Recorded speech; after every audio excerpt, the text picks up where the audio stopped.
जय हिंद फ्रेंड्स। तो जैसा कि हम लोग यूपी पुलिस सेकंड शिफ्ट का पेपर आंसर की सॉल्व कर रहे थे, जिसमें हम लोगों की जीएस की पेपर की आंसर की सॉल्व हो चुकी थी। अब हम लोग हिंदी की आंसर की सॉल्व करने वाले हैं।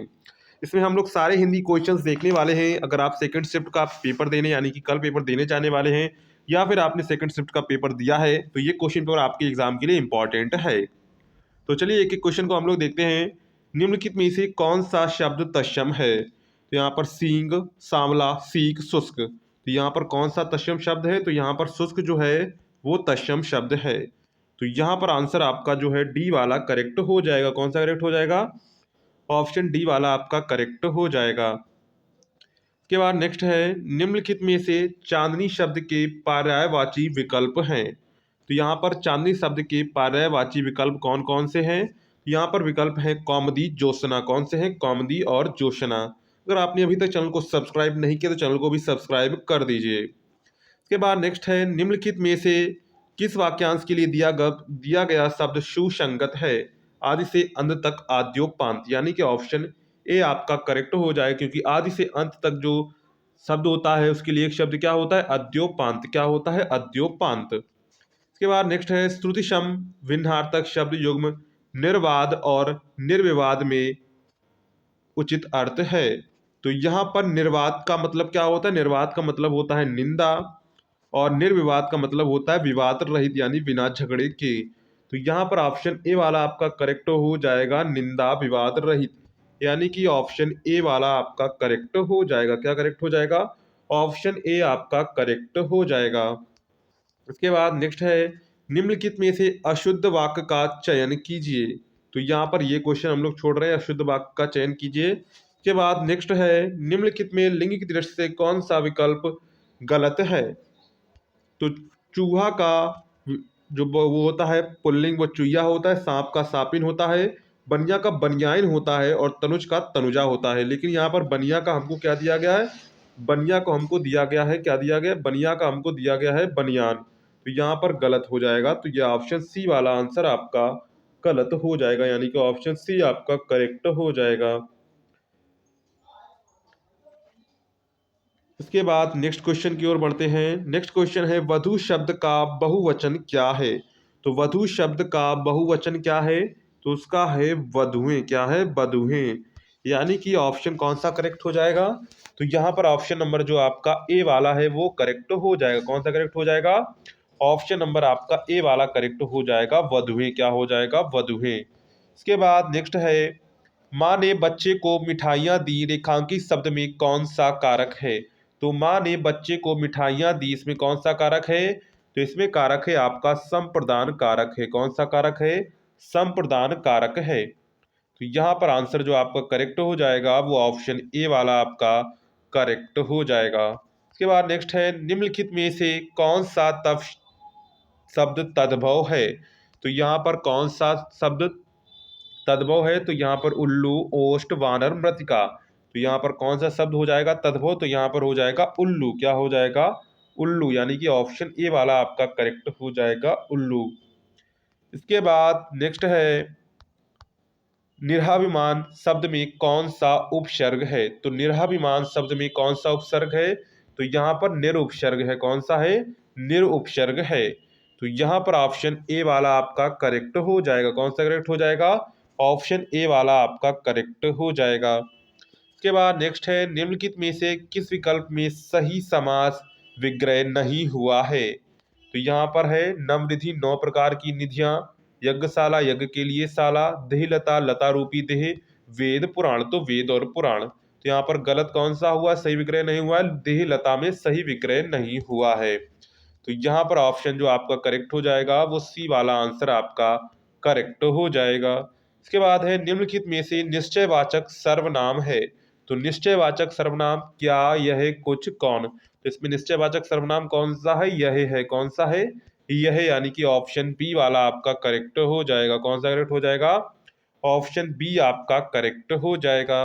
इसके बाद नेक्स्ट क्वेश्चन है, कवि स्वर का संधि विच्छेद है। तो कवि स्वर का संधि विच्छेद होता है कवि धन ईश्वर। क्या होता है? कवि धन ईश्वर, यानी कि ऑप्शन नंबर सी वाला आपका करेक्ट हो जाएगा। कौन सा करेक्ट हो जाएगा? ऑप्शन सी आपका करेक्ट हो जाएगा।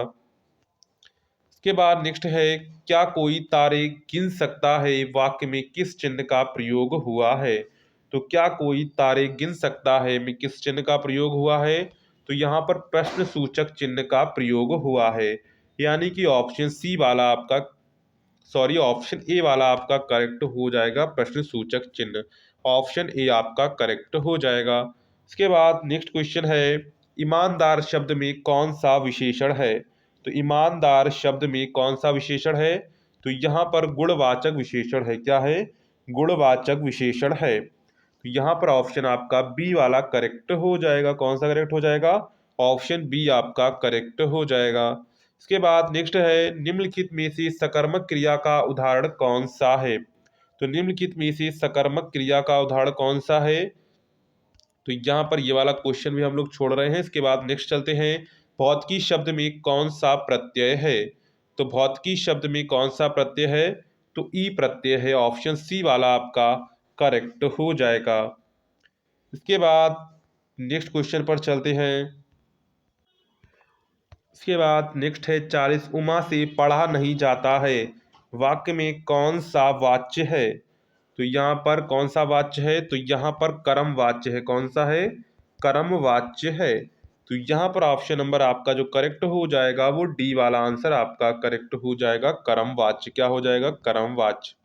इसके बाद नेक्स्ट है, कान पर जू ना रेंगना मुहावरे का अर्थ निम्नलिखित में से कौन सा है।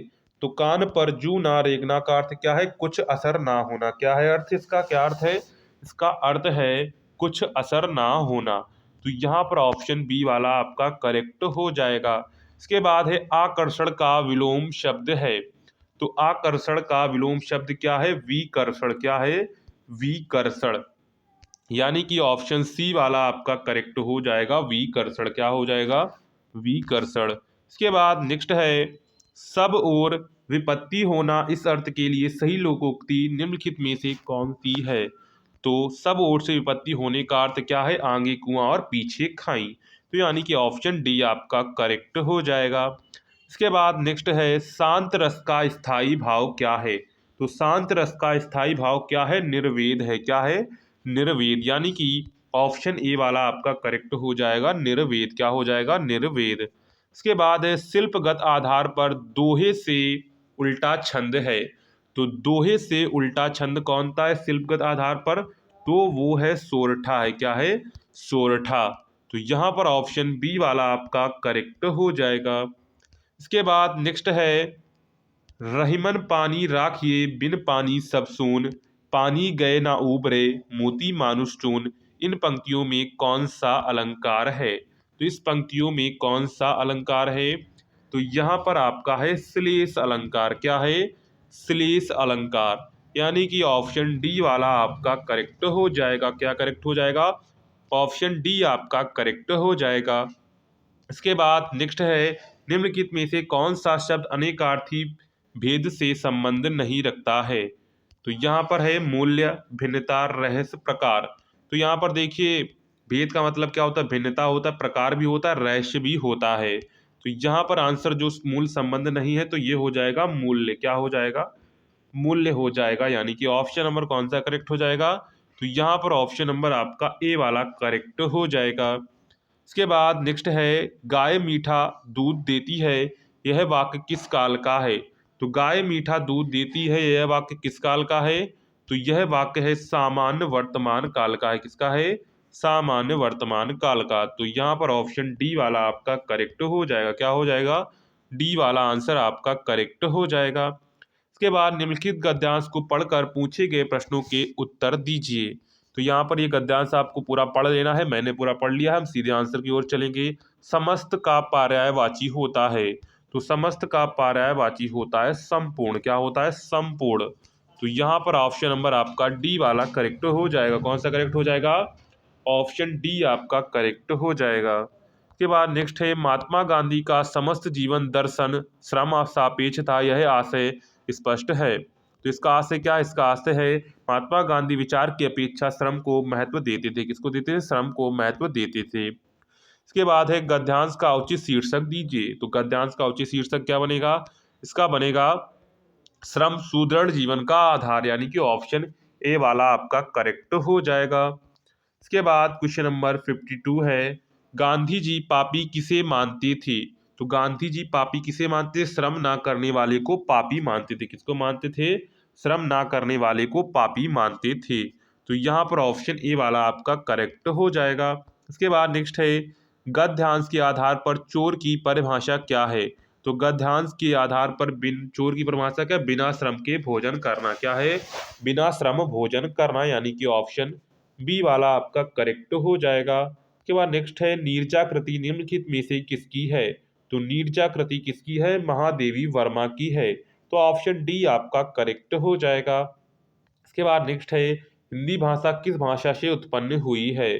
तो हिंदी भाषा जो है वो अपभ्रंश भाषा से उत्पन्न हुई है। किससे उत्पन्न हुई? अपभ्रंश भाषा से उत्पन्न हुई है। तो ऑप्शन ए करेक्ट हो जाएगा। इसके बाद नेक्स्ट है, वह बिल्कुल थक गया है, इस वाक्यांश में कौन सा क्रिया विशेषण है? तो रीतिवाचक क्रिया विशेषण है। के बाद है, निम्नलिखित में मृदु शब्द का पर्यायवाची शब्द कौन सा नहीं है? तो यहाँ पर ऑप्शन ए करेक्ट हो जाएगा, कूल। क्या हो जाएगा? कूल। इसके बाद श्रुति सम्मिनार्थक शब्द युग्म दिन दिन का सही अर्थ निम्नलिखित में से कौन सा है? तो दिन का अर्थ होता है दिवस, दीन का अर्थ होता है गरीब। तो यहाँ पर ऑप्शन कौन सा करेक्ट हो जाएगा? यहाँ पर ऑप्शन ए वाला आपका करेक्ट हो जाएगा। इसके बाद नेक्स्ट है, आंखों के सामने वाक्यांश के लिए निम्नलिखित में से सही शब्द क्या होगा? तो आंखों के सामने क्या होता है? प्रत्यक्ष। ऑप्शन सी करेक्ट हो जाएगा। इसके बाद नेक्स्ट है, पंचवटी निम्नलिखित में से किसकी रचना है? तो पंचवटी किसकी रचना है? पंचवटी मैथिली शरणगुप्त की रचना है। तो ये हमारा हिंदी का जो पेपर है वो भी सॉल्व हो चुका है। इसके बाद अगले वीडियो में आगे के मैथ्स के और रीजनिंग क्वेश्चंस को सॉल्व करेंगे। अगर आपने अभी तक चैनल को सब्सक्राइब नहीं किया तो चैनल को सब्सक्राइब कर दीजिए, साथ में बेल आइकन को प्रेस कर दीजिए। मिलते हैं नेक्स्ट वीडियो में, तब तक के लिए जय हिंद।